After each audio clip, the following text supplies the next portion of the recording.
All right, good evening. It's 7 o'clock, and this is the special meeting for the District 21 Board of Commissioners. It's a public hearing, and it is an opportunity for members who are present from the public to hear what we might be proposing. And of course, there's hopefully a lot more people watching online. So call the meeting to order, and we'll start with the Pledge of Allegiance. Pledge allegiance to the flag of the United States of America and to the republic for which it stands, one nation, under God, indivisible, with liberty and justice for all. All right, roll call. I'm Bruce Ansel. Matt Ribber. John Crawford. Scott Fisher.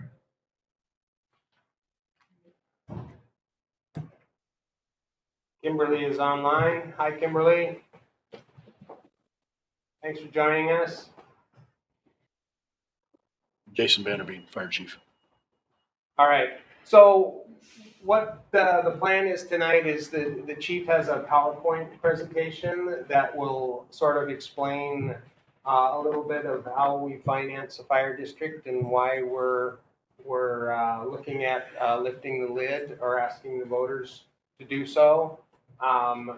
It's about a 15-minute presentation, and so we're not going to stop for questions during the presentation.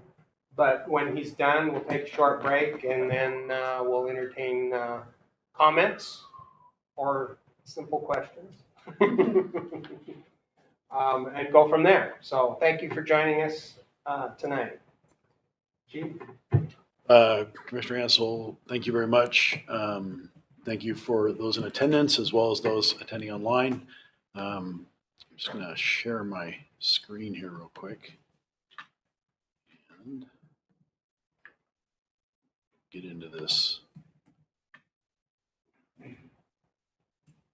PowerPoint.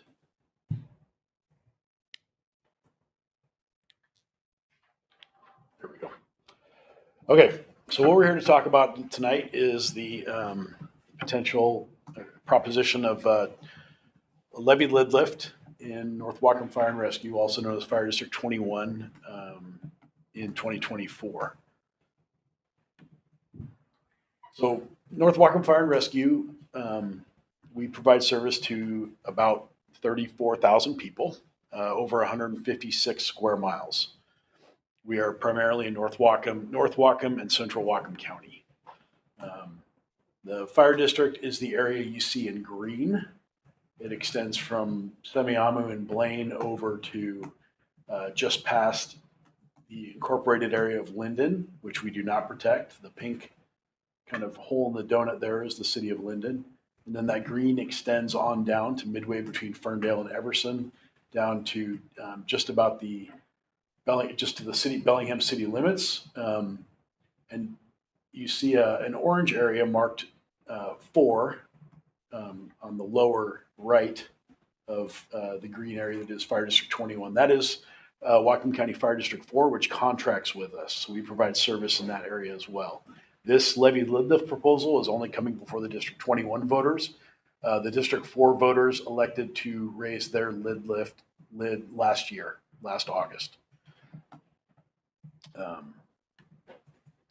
So simply what we do, we provide fire suppression, emergency medical services, also known as EMS, fire prevention, and public education to the citizens of North Whatcom or Fire District 21. Interestingly enough, we have 3 school districts that we provide public education and stuff to. We're a rather large district. We are accountable to our taxpayers. We're debt free. We have been for some time. We operate under a balanced budget per the RCWs, and we have passed all our financial and accountability audits by the state at the highest level. We audit it every other year. So we did get an audit done on an off year as we just changed financial directors. So we wanted to, as one closed out and retired, we did a financial audit through her time in and are starting over again. So we take transparency and being accountable very seriously. Some of the meat and potatoes, call volumes. In 2023, we responded to 5,753 calls. 71% of those are medical emergencies. 30% of the time, especially in the Blaine, Birch Bay, and Semiahmoo area, we have overlapping calls, which means, so there's a station here on Odell Road in Blaine. There's another staff station on Birch Bay, Linden Road. Those two stay about 30% of the time, both those stations, like what's happening right now, both those stations are out on calls. The next unit is coming from Ferndale or Linden. And that happens far too often. So we've identified these weaknesses that we have, or these vulnerabilities that we have. And we're going to go back and kind of talk about how we fund emergency services. So in the state of Washington, a fire district can ask its voters to approve a levy rate up to $1.50 per thousand of assessed value. The last time a levy rate was approved in District 21 was 2006, and it was approved at $1.42. Since then, our levy rate has dropped down to 76 cents. How that happens is there's something called levy compression, and if you'd like me to explain that now in a basic way, I can, or I'll wait. I think I'll wait. Let's wait on that one. Yep. It's government math. It's complicated, but it's tied to in Washington State in 2000. Yes. Initiative 767 took effect, which limits government's junior taxing districts like us. Our budget can only grow 1% per year. So if we take in $6.5 million of tax revenue, the next year we can take in $6.5 million plus 65,000. Without a vote of the people. The only way to get around that, or to have that be a different percentage, is the people voting to approve that change. As I said, we're allowed to collect a set amount of revenue each year. The state law, Initiative 767, puts that amount at 1%. This means that the levy rate falls as property values rise. It's called levy compression, and bottom line is it impacts our ability to provide emergency services. We can't grow. We can't. If the economy if the economy stayed flat, if there was no inflation, we still would have a difficult time growing. A question we get a lot is, do my property taxes increase by the same amount as your home's assessed valuation? And the answer to that is no, it doesn't. We can only increase our revenue by 1% more per year per state law. Any amount higher than that must be approved by the voters. This means that even if your property values rise by double digits, which I think probably everybody that owns a home in this room has seen their property valuations rise double digits in a year easy, the fire district can only collect 1% more or a voter approved increase.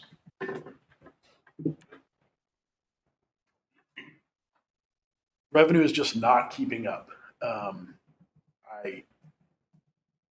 We've all seen the economy, inflation up. It was flat 1 year. Other than that, it's been up between 3 and 10% during my time as fire chief since 2019. And that 1% revenue increase just doesn't allow us to be able to expand our services, grow with the community. It makes it difficult to retain good employees. We have to pay a market rate for our firefighters. That's what it costs to have good people. And it makes it difficult to do those things. I wish I could explain it, but since COVID and some of the industrial manufacturing slowdowns, everything has gotten more expensive, just like it has in our personal lives. Apparatus, radios, medical supplies, everything has become just exorbitantly expensive. And further, it doesn't allow us to replace equipment when need be. Our call volumes have doubled, just about doubled in the last 10 years. EMS calls alone have increased about 50% and now account for 71% of all of our calls. Because of where we are geographically in the county, we're so far north of our one hospital in Bellingham. When the crews go out to and transport somebody, they can be unavailable for the next call for up to 2 hours at a time. And that increases response times for emergency calls. You add in there that concurrency rate of 30% of the time. It's not uncommon a couple times a week to see both the station in Birch Bay and Blaine transporting somebody at the same time. And that leaves us just really, really vulnerable. We are firefighters, so we have tried to figure out ways around this problem, and we've probably done ourselves a disservice. We have auto aid agreements with all our neighboring departments. It works well back and forth. We've dropped the borders. There's no more territories. Chiefs don't have territories anymore. But all of us collectively in the fire service are feeling this pinch. And it's time we have to come back to the voters. We're all aware of the train and the delays caused by the train. That can exacerbate things when it comes to emergency response or getting units back in service after a transport.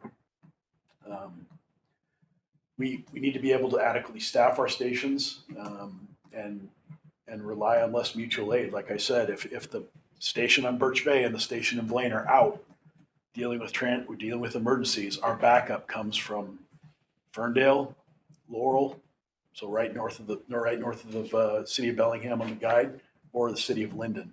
The city of Linden, they're not our department. They're, like I said, they're a separate entity. They're dealing with the same restrictions and challenges that we are. They too have about a 30% concurrency problem. They have one staff station. They will split their crews up to handle 2 emergencies at a time, but I can tell you that it's not ideal the way they're doing it, and they're starting to see staffing problems where they can handle 1 emergency at a time. And so what they're relying on is us to back them up. It's a shell game at best. An additional challenge we have is at Station 63, which is the one on Birch Bay Linden Road, is it needs to be replaced. It's unhealthy, it's unsafe, and it has outgrown its useful life. It was originally built in 1981 for a volunteer system. I don't know who put a flat roof on it in the Northwest, but somebody did. Wasn't me. And when this is over, just before we hit the break, I'll show you a video from inside that station. And it'll give you an idea of what some of the challenges we're facing there. We also need we need to continually replace ambulances. The ambulance that's here in the apparatus bay right now has 200,000 miles on it. They drive a lot of miles every year. They're hard miles. And we need to continually replace those about every 4 years. We need to replace our ladder truck. That's not just for safety and for firefighting, but it also has to do with insurance ratings and insurance, the cost that you would pay for homeowners insurance. That's going to be $2 million minimum. And then we've got 3 fire engines that have reached the end of their useful life. We don't look at things like odometer and hours on them. Unfortunately, the insurance industry states that we can use a fire engine for about 10 years, and then it needs to go in reserve status for the next 10, and then needs to be retired and out of the fleet. Otherwise, we don't get insurance. It's a point system. We don't get points for it. So what everybody wants to know is what will this cost? And what the board here is considering is asking the voters for a lid lift of 34 cents per thousand, which would bring our levy rate to $1.10. The lid lift would cost a homeowner of a $500,000 home an additional $170 per year, or $14.16 per month. That's the asterisk there. That's considered average in this area. If, depending on where you live, you can double it or quarter it or however you need to make it fit your home. But that is considered average in our area. What will the levy fund? That's the other thing. What is it going to cost me and what am I going to get? We are going to hire 8 more firefighter EMTs. But it says over the next 6 years, it's going to happen a little faster than that because, frankly, I've got some compression problems with personnel and they're tired and I need more bodies to respond to higher call volumes. Specifically, the area we're going to target for those high call volumes are here in Blaine, Birch Bay, and Semiahmoo. And that unit, it would be an ambulance that would be stationed in Station 62, which is on Semiahmoo Parkway. It would help us fund the beginning of the replacement of Station 63 in Birch Bay. Worst case scenario, the numbers that we're working with, it could cost up to, I don't believe this is what it will be, but we're anticipating as much as $15 million to replace that station.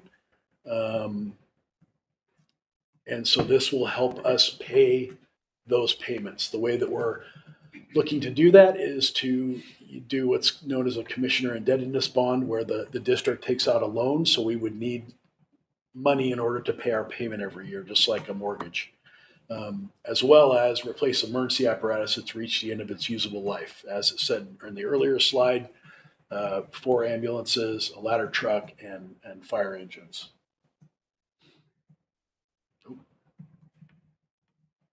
Why is it? So if the commissioners elect to put this on the ballot, it would be anticipated it would be on the August 6th primary election this summer. If you have any further questions, there'll be a question or a public comment period after for those in attendance, or if you're online, please take a screenshot of this or capture it with your phone. Reach out to me at my email, reach out to me at the office. That's the number there. I'm happy to have a conversation and would love to answer any questions or comments or concerns that any member of the public may have about this presentation or what the question that's before the board.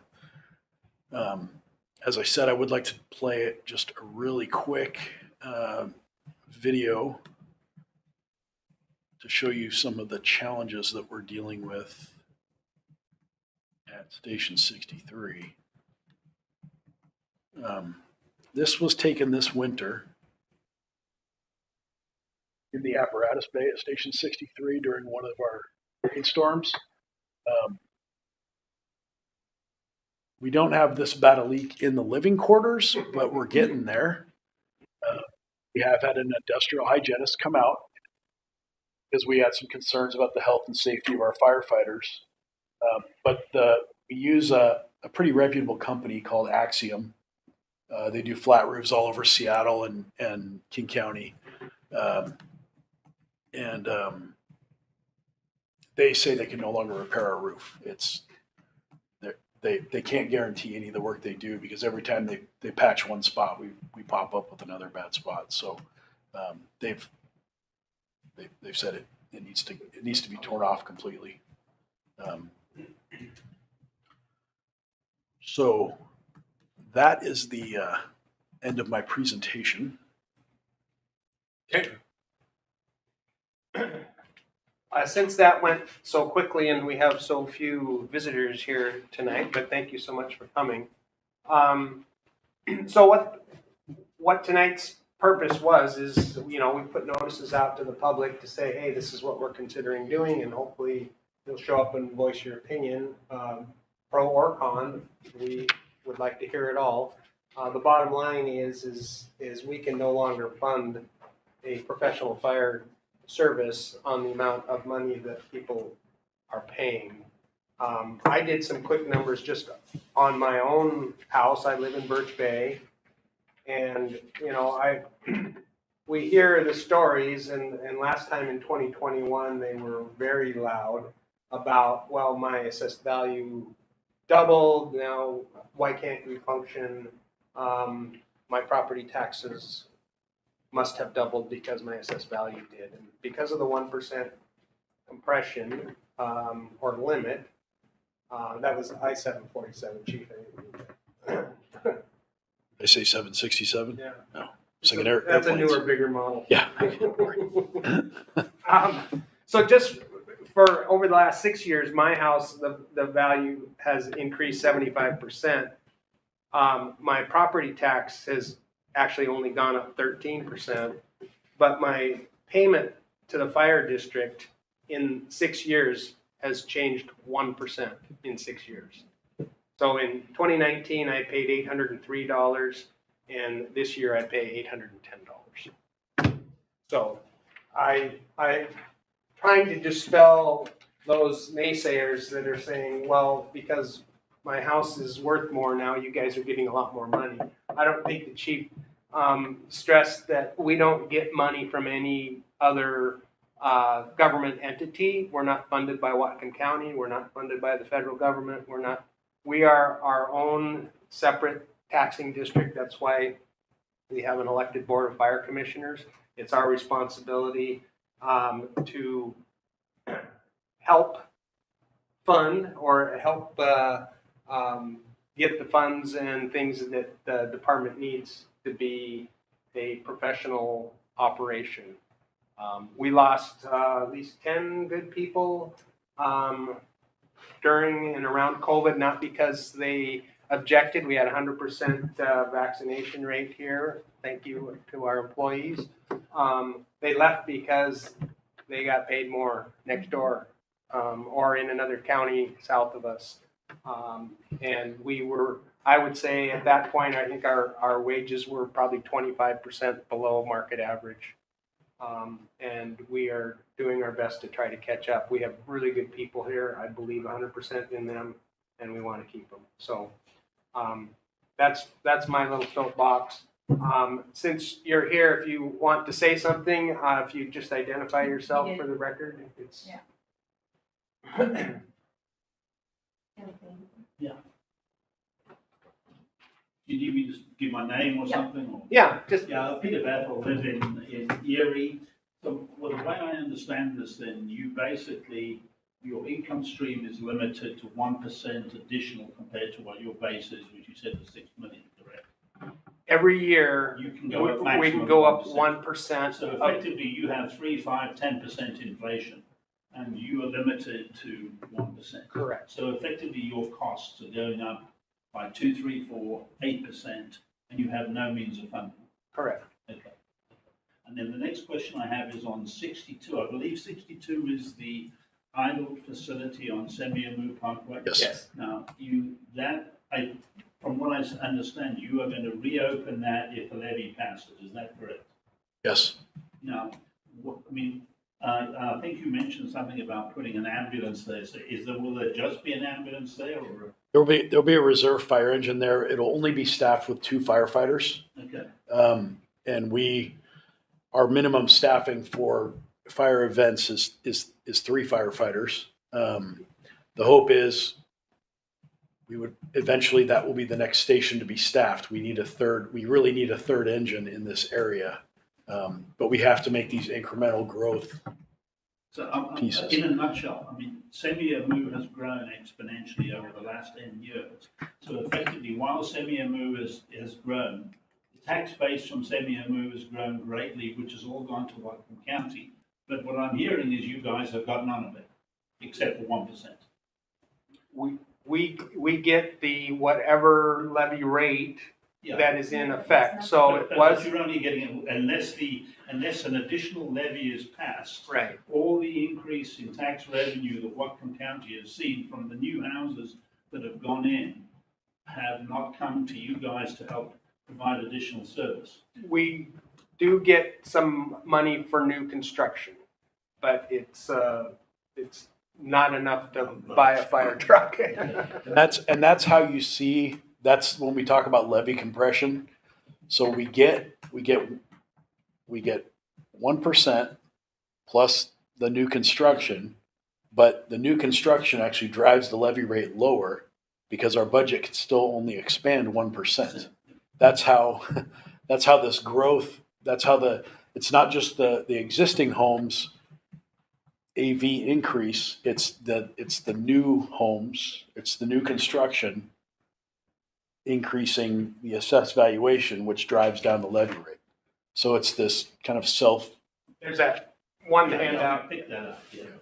I mean, if your house goes from 100,000 to 200,000, the levy rate can only go up 1%. So So You- it's you- irrelevant. I mean, how you'd be much the houses go up in value or whatever the rates are is irrelevant. You only get 1% of whatever you started with. So whatever the rateable value is, whatever taxes you pay, is meaningless in terms of the revenue that you get to cover us with service, correct? Correct. Yeah. So you talked about like new construction, and we talked about there's the 1% plus we get some from new construction. So between 2000 and 2024, or sorry, 2020 and 2024, the AV, the assessed valuation in District 21 itself went up 78.73%, and our tax revenue increased 10.65% in that same time. So that reflects the 1% plus new construction.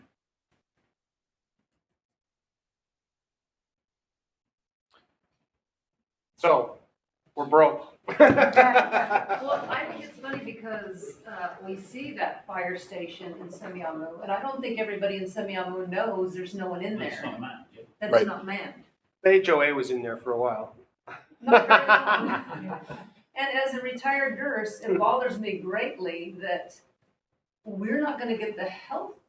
If we call for an ambulance, like you said, how many guys are already out or people are already out on a call? And I'm gonna be waiting and waiting. That And that station, area is getting bigger and bigger. how long have you lived there? 4 years. Okay, so 5. the station was built by the developer Ah. to entice people to buy a home in that And we area. saw it, we said, oh, Be- good, there's a Because fire there's a station. fire station here, and there was never any additional funding. Right, You know, I mean, building the fire station was an expense, but when the builder was building all those homes, I'm sure it was not that expensive to put that in. We did staff it with volunteers for a period of time. We had,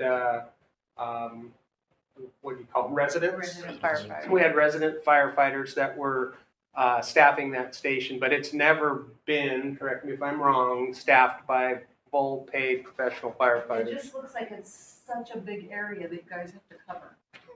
It is huge. Yeah, huge. I drive to a meeting at headquarters, it's a half an hour from my house just to get to the station. So if they're the ones coming to Birch Bay, I'm in trouble. Yeah, the demographics here are, it used to be a bunch of volunteer departments, separate entities, all these stations. What do we have, 11 stations? We had 11 fire stations, and they were all volunteer. Half of them were different departments with different chiefs, and you know, we can't get volunteers anymore. Most working families work 2 jobs, 3 jobs.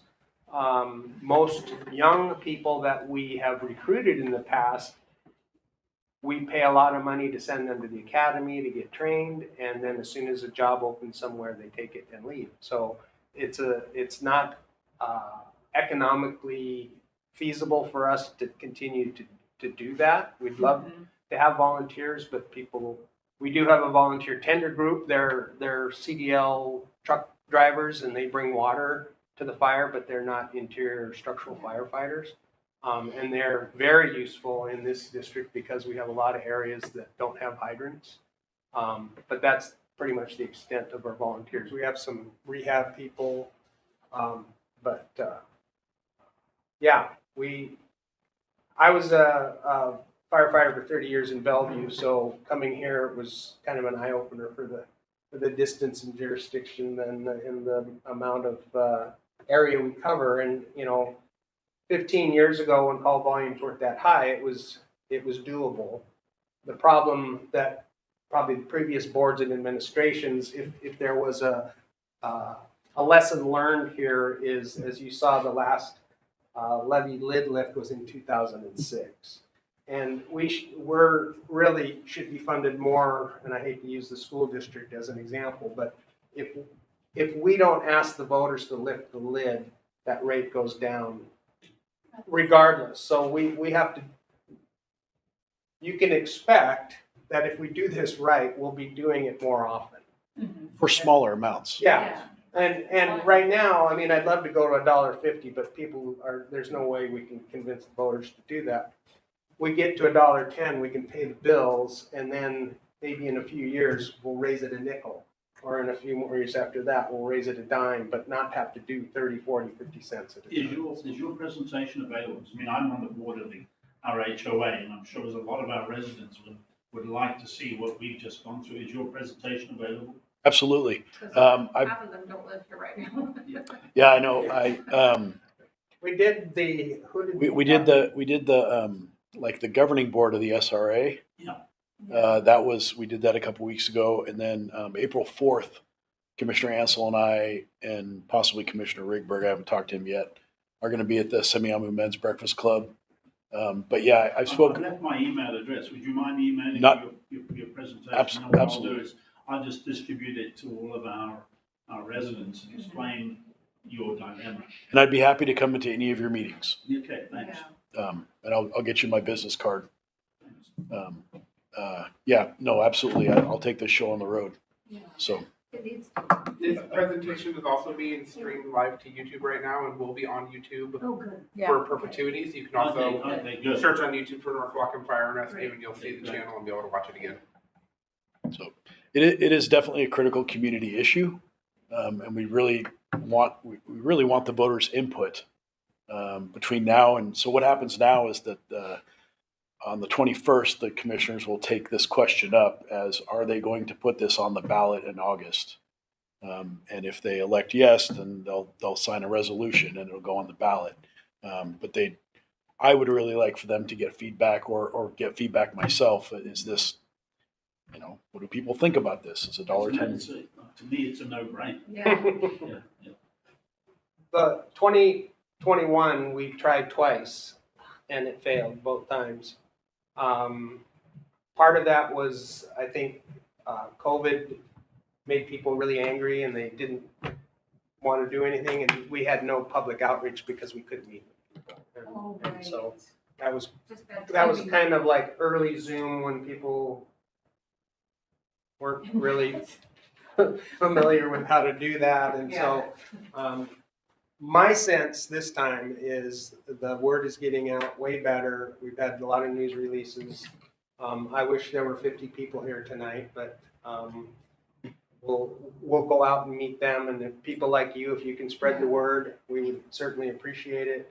I think that the chief has been very transparent. Like he said, we've passed all of our audits. We are debt free right now, but we are going to have to go into debt to build that fire station. Yeah. And And to get people. Like, yeah. Nurses and firefighters will go where the money is. Well, if I may, this year for the first time, we to balance the budget, we're taking money out of reserves. Yeah. And we all know that's not sustainable. We can do it for a few years, but it's not sustainable at all. 90% of our budget goes to personnel. So you want to buy a $2 million ladder truck. It's not going to happen. So, anyway, thank you for coming, and we'll get you the information. And unless anyone else has any questions or comments, I will move to adjourn the meeting, and thank you everyone for coming. All in favor? Kimberly still on? All right, thanks. We're gonna adjourn. Thank you very much. Yeah, if you can think of anything we can do.